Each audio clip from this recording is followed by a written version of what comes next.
Hello, my name is Terry Talbot, and I'm here today to talk to you about an American-Canadian philosopher named Henry Giroux and his philosophy on critical theory.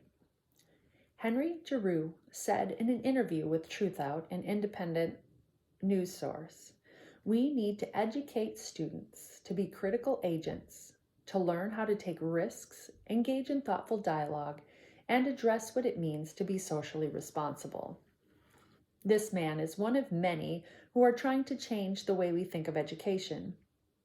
Born September 18, 1943 in Providence, Rhode Island, at the age of 82, Henry Giroux is still an important voice in critical theory.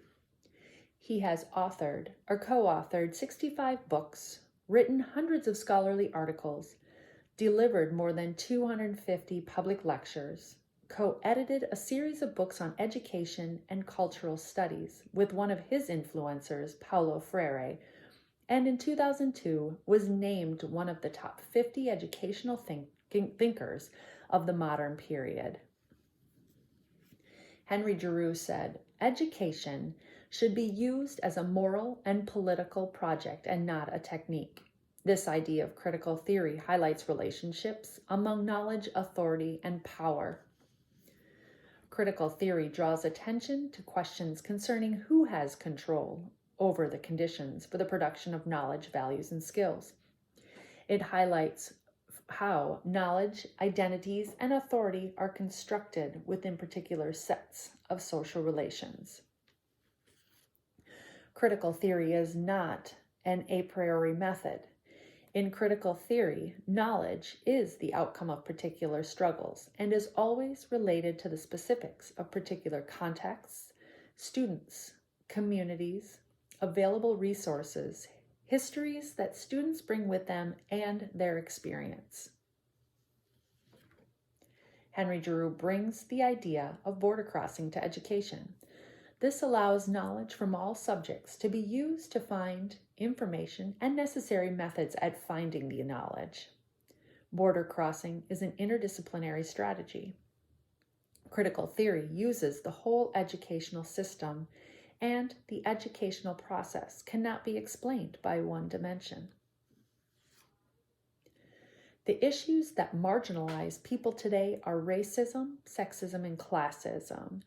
These cannot be explained by a single academic subject. Teachers will face these complex issues that are not confined within their disciplinary limits throughout their teaching experience.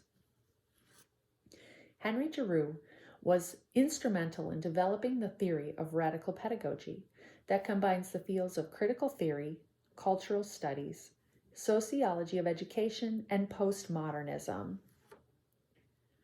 Giroux's critical theory has shaped and broadened the concept of culture.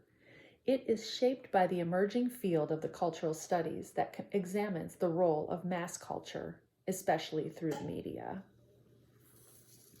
Lastly, cultural studies now examine how ideology and culture intersect and how culture is used to reproduce ideology.